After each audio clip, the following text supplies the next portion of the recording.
A number of years ago, I did try a weekly show and I got really busy and I didn't quite keep it going. But you can find some old episodes on my YouTube channel. But I thought it was time to reinvigorate the format. So this week, we're trialing out our first new episode where I'm going to talk about the key audit news.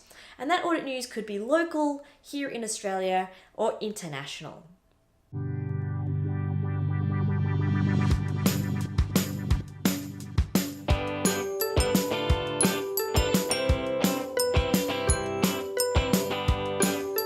Our first piece of news this week is about Australian reporting season. We know reporting season has just finished up. Auditors are signing off those last audit reports and sending bills out to clients. So what is interesting about this reporting season? It's going to be the first full season where we've seen audit firms being required to follow ASA 701. If you haven't looked at ASA 701, it is the new standard on key audit matters. I'll be really interested to see the research coming out of this area on the types of disclosures auditors are making, volumes, and whether the allocation or disclosure of these key audit matters is impacting audit quality at all.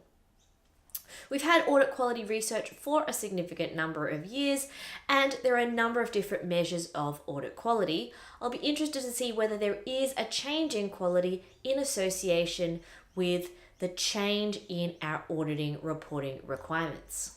Normally, I would have more than 2 stories in an episode of This Week in Audit, but our second story is such a doozy that it's going to take up the majority of our time, and that is scathing comments by outgoing ASIC chairman Greg Medcraft on the declining quality of audits in corporate Australia.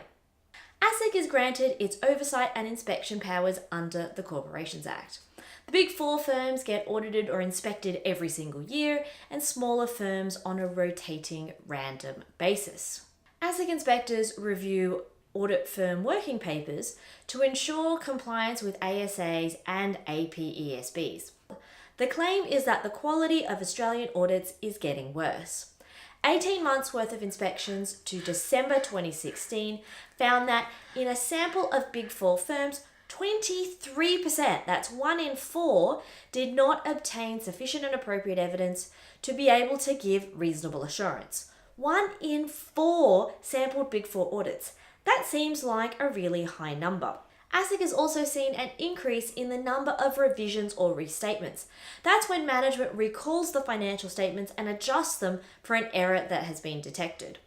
But how many go unadjusted, but still with errors within the financial statements that we don't even know about? There is a raft of audit research looking at the quality of audits and measuring those using various quantitative approaches. So the question I ask to all of those researchers is, if ASIC is seeing a decline in the quality of audits from the Big Four and from smaller firms, is this decline actually reflected in those same measures used in the research? According to the ASIC chairman, Big Four firms have privately acknowledged that there is an issue, but are refusing to do so publicly. Of course, this will affect their brand. Their fee premium and their reputation is built on this idea of trust and their expertise. So I can completely understand why they don't want to publicly acknowledge that there are some serious issues with audit quality. So what are the possible solutions to this dilemma that we have? Medcraft proposes a solution of auditors allocated to clients by the government on a rotating basis with government set audit fees. He claims that one of the big issues in the decline in quality is that audits are not a highly profitable endeavour.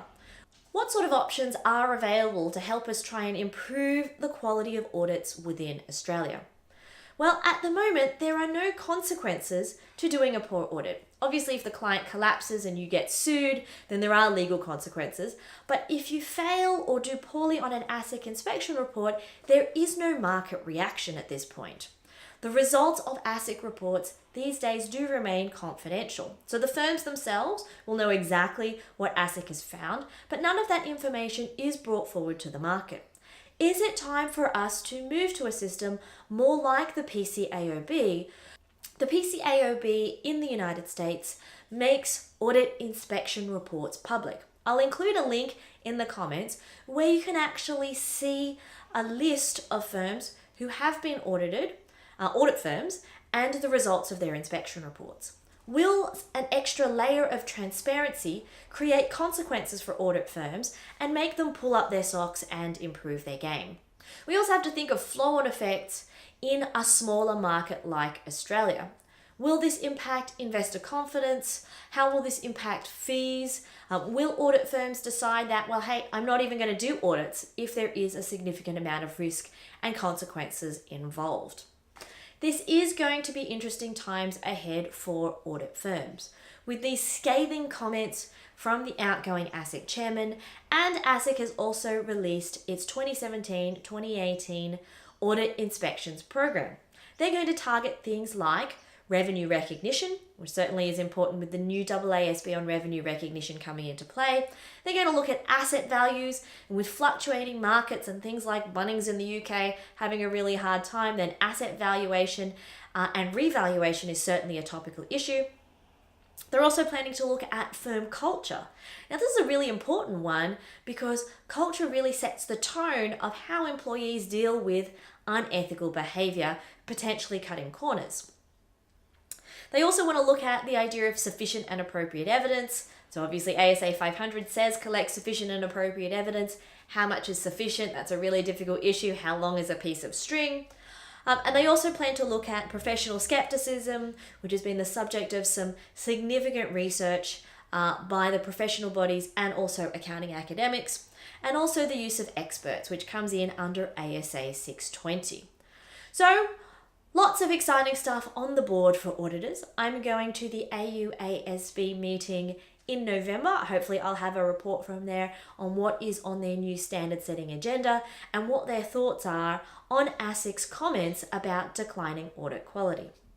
That is it for our first episode of the relaunched This Week in Audit. If the show is something that you'd like us to keep going, please make sure you give us a thumbs up, and I'll endeavour to put together another show for you next week with all the latest news and current affairs in the audit world. Happy auditing, everybody!